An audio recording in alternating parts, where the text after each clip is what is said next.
Online गेमिंगवर बंदी आलेली आहे. पूर्ण प्रकारे राज्यामध्ये सरकारने सगळं बंद करून टाकलेलं आहे. तर कोण्या प्लॅटफॉर्मवर तुम्ही जाऊन पाहू शकता की सगळे प्लॅटफॉर्मवर गेम खेळण्यास त्याच्यामध्ये पैशाने कुठेच गेम लागत नाही. तर अशा प्रकारे सरकारने पूर्णपणे बंदी घातलेली आहे आणि तिथे खेळण्यासाठी फक्त फ्रीमध्ये कंटेंट चालू आहे. त्याच्यामुळे आपण काय जास्त काही खेळू शकत नाही आणि फ्रीमध्ये कोण टाईमपास करणार आहे. आणि ऑनलाईनमध्ये बी खूप हॅकर येऊ लागले. मी खेळत होतो एका MPL गेम, त्याच्यामध्ये खूप हॅकर होते. एखादा गेम तुम्हाला माझा जिंकला जायचा आणि 2-3 गेम हरायचो. ते हॅकरसोबत लागले आहे त्याच्यामुळे. तर अशा प्रकारे तर आपण गेमिंगच्या याच्यावर थोडेफार क्वेश्चन करणार आहोत. तर तुम्ही आता सांगू शकता. तर ऑनलाईन गेमिंगवर बंदी घालण्यात आली असून नियमांचे उल्लंघन केल्यास किती वर्षाचा तुरुंगवास होऊ शकतो? तर सांगा. तर किती वर्षाचा तुरुंगवास होऊ शकतो? तर अशा प्रकारे सरकारने 3 वर्षाचा तुरुंगवास ठेवलेला आहे त्याच्यावर.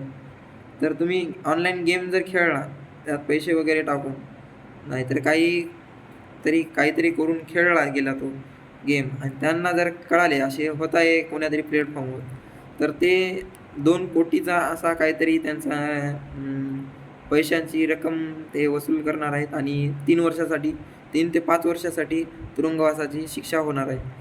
तर आता पुढचा प्रश्न आहे, पैशावर आधारित ऑनलाईन गेमवर बंदी घालणारे विधेयक promotion and regulation of online gaming bill 2025 कोणी सादर केले? तर अशा प्रकारे आपले अश्विन वैष्णव यांनी हे बिल सादर केले आहे. त्यामुळे ऑनलाईन गेमिंगवर बंदी आली आहे.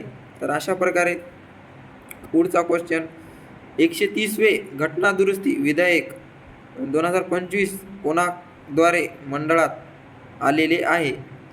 तर हे विधायक अमित शहा यांच्याकडून मंडळात आलेले आहेत. तर कोणत्या भारतीय ऑलिम्पिक सुवर्णपदक कोणत्या IOC मानसिक आरोग्य राजदूत म्हणून नियुक्त करण्यात आले आहे? तर अभिनव बिंद्रा यांना नियुक्त करण्यात आलेले आहे. तर अशा प्रकारे नासाने युरेनसच्या 29वा चंद्र शोधला असून त्याला काय नाव देण्यात आले आहे?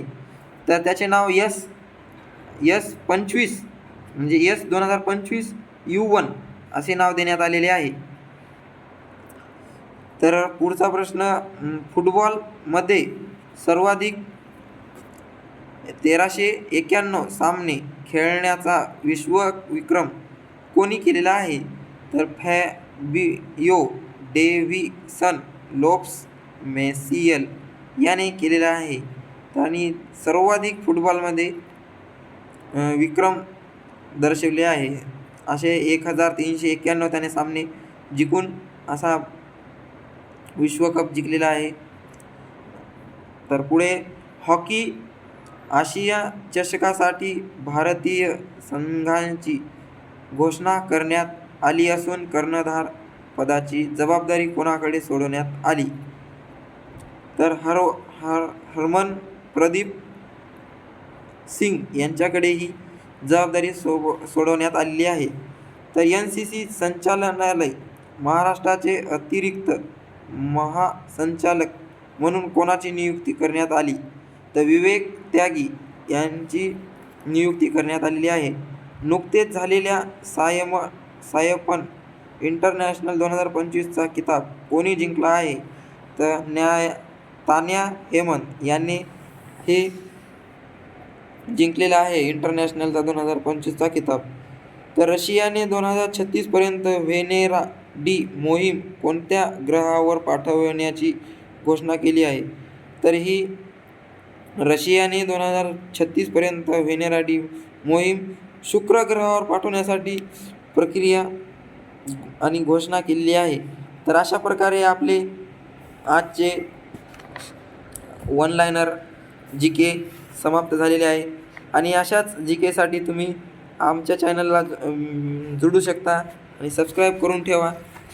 तरी पुढच्या व्हिडिओमध्ये याहून चांगले मार्गदर्शन तुम्हाला मिळेल.